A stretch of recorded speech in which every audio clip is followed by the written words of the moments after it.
last point saya faham kenapa Rafizi undur politik. Dia macam ni tuan-tuan, kita kena faham satu perkara. Rafizi dengan saya ni, kami bergerak aktif dalam tempoh yang sama. Saya nak mulakan dengan itu. Kami bergerak aktif dalam tempoh yang sama. Saya dengan Rafizi sama umur. Dia muda sikit daripada saya. Saya bulan Jun lahir, dia lahir bulan September kalau tak silap saya.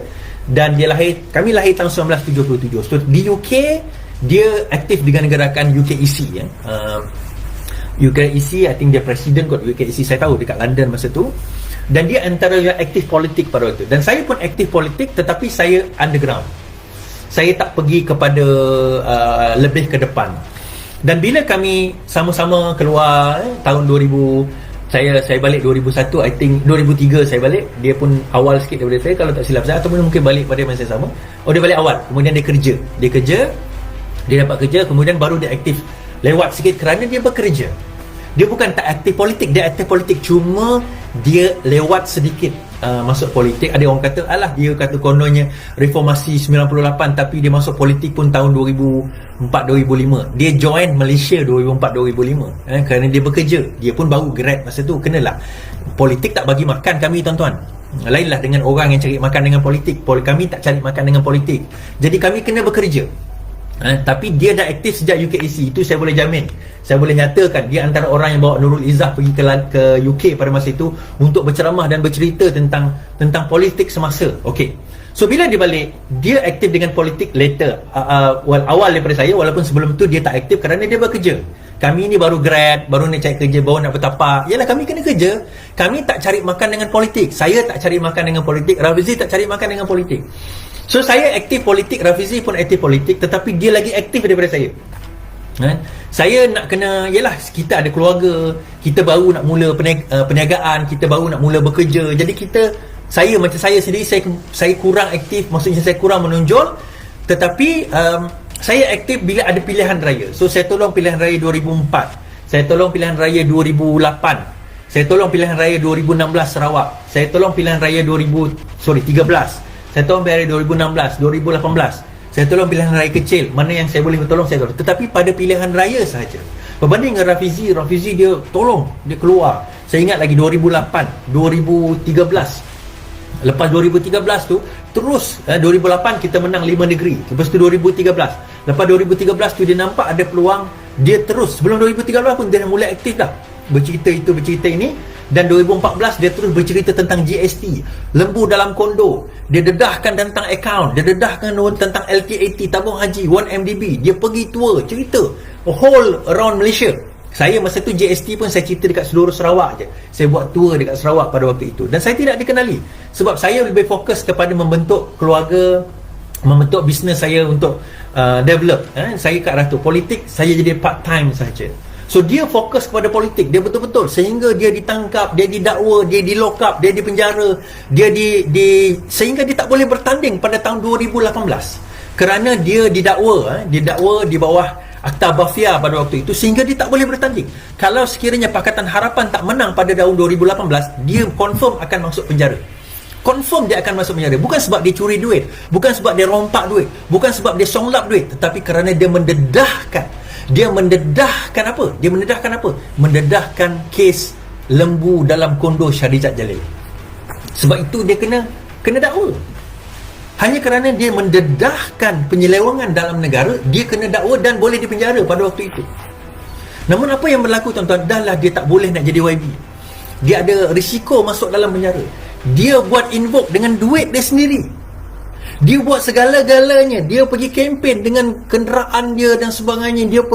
Dia cakap bahawa jangan bekerjasama, jangan ambil bersatu masuk Pakatan Harapan. Dia cakap, walaupun dia bagi tahu dengan komponen jangan ambil bersatu masuk Pakatan Harapan, tapi dia ambil juga oleh komponen tersebut masuk bersatu dalam Pakatan Harapan kerana tak yakin bahawa boleh menang melainkan dengan Mahathir. Akhirnya apa yang berlaku bila dah menang? Apa dah berlaku bila dah menang?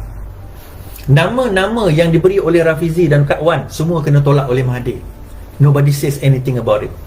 Bila Rafizi mempertikaikan tentang rasio pembahagian kerusi, pembahagian jawatan-jawatan menteri, dia yang kena kecam.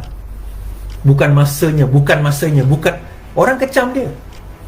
Bila dia mempersoalkan tentang keputusan-keputusan Pakatan Harapan pada waktu itu, melantik orang-orang politik dalam JLC, menyanggah apa janji Pakatan Harapan, dia kena kecam. Apabila dia menyatakan bahawa Azmin akan khianat, jangan letak mereka sebagai calon, dia kena kecam. Dan bila dia orang melompat, tak ada siapa cakap apa-apa.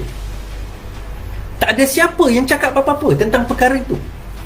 Dia tidak dilantik dalam jawatan apa sekalipun hanya kerana dia berani bersuara. Tuan-tuan, kalau Rafizi tu jenis nak jawatan dan cari makan dalam politik, apa yang dia perlu buat? Dia kena senyap je. Dia hanya perlu kata, yes bos, tak ada masalah bos, okay bos, tak ada masalah bos. Confirm dia akan jadi senator, dia akan jadi menteri sambut. Tetapi dia tahu perjuangan ini bukan perjuangan ampu, bukan perjuangan angkat play orang Sarawak kata, bukan perjuangan untuk cium tangan, cium kaki. Kita memperjuangkan reformasi. Dan kalau kita bercakap tentang agenda reformasi, kita kena bercakap total reformasi. Reformasi yang total, bukan reformasi yang sekadar hanya di mulut, tetapi dekat perbuatan kita tak jauh beza daripada UMNO, tak jauh beza daripada PAS, tak jauh beza daripada Bersatu. Apa agenda reformasi? Tak akan dapat kita buat perubahan dan akhirnya rakyat maki kita balik. Rakyat maki kita balik. Dan itu yang berlaku. Jadi betul juga kalau Tuhan nak jatuhkan kita disebabkan oleh keadaan ini, sebab Tuhan nak menyedarkan kita bahawa kita telah pilih dan kita buat jambatan dan rumah kita di atas kayu-kayu yang rapuh, di atas tiang-tiang seri yang dimakan oleh anai-anai daripada dalam. Itu yang kita lakukan. Dan bila tiang itu runtuh, bila kita nak buat semula, kita nak bina balik di atas tiang-tiang yang rapuh, bila Rafizi cakap benda yang sama, kita maki dia balik. Kita tak belajar ke daripada kesilapan? Saya bukan fanatik kepada Rafizi, tapi kalau benda itu betul, saya cakap betul. Saya ada juga Rafizi, saya tak setuju dengan apa dia cakap, but if it is right, I will say it's right. Dan bila dia tegur tu, ada asas kepada teguran. Dan orang yang berfikir, dia akan berfikir, kenapa? Ada yang kata, kenapa dia tegur sekarang Is? Kenapa tegur sekarang? Kenapa tak sekarang? Saya kata, calon belum ditentukan. Baik kita tegur sebelum calon tu ditentukan. Itu yang utamanya. Tapi Is tak lama lagi, 4 hari bulan ini, 8 hari bulan dah penamaan calon. Yes, that's what we say now. Supaya kita dah terlepas daripada tanggungjawab kita. Kita selalu kata, jangan cakap aku tak cakap. And that's why kenapa saya tahu, kenapa saya faham. Saya tak kata itu sebab dia, tapi saya faham. Dan bila akhirnya Rafizi dah menghadapi semua itu, cabaran, dakwaan, masuk lokap 4-5 bulan, masuk lokap 4-5 bulan kena tahan polis, dakwaan, kena penjara. Bukan satu tuan-tuan, saya ni satu je kena, dia macam-macam. Akhirnya orang maki dia, orang buat dia macam-macam.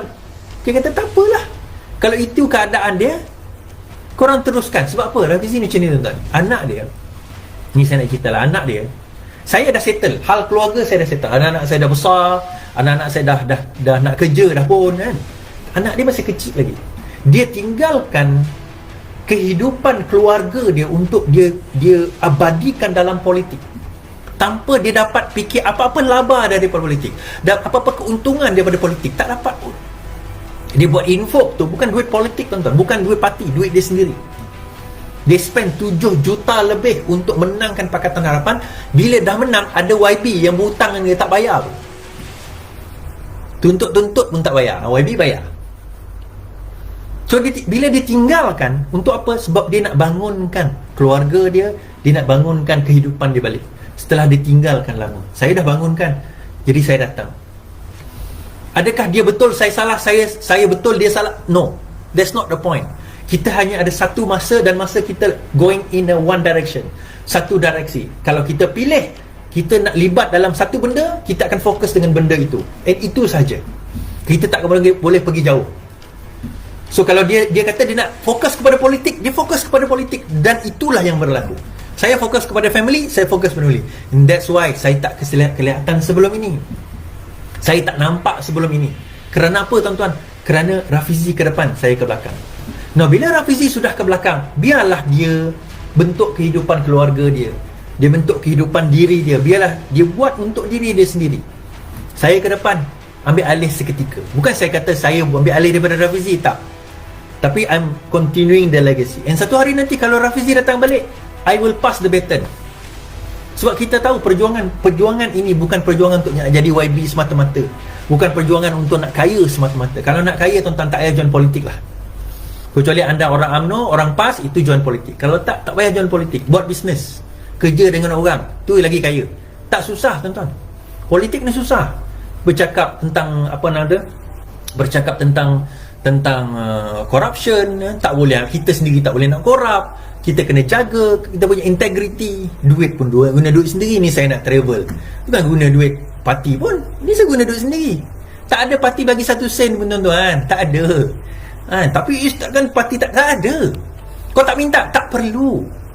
Selagi mana kita boleh guna. Dan terima kasih kepada tuan-tuan yang menderma. Kalau siapa nak terus menderma, boleh hubungi admin saya di 014-6404-2434. Boleh.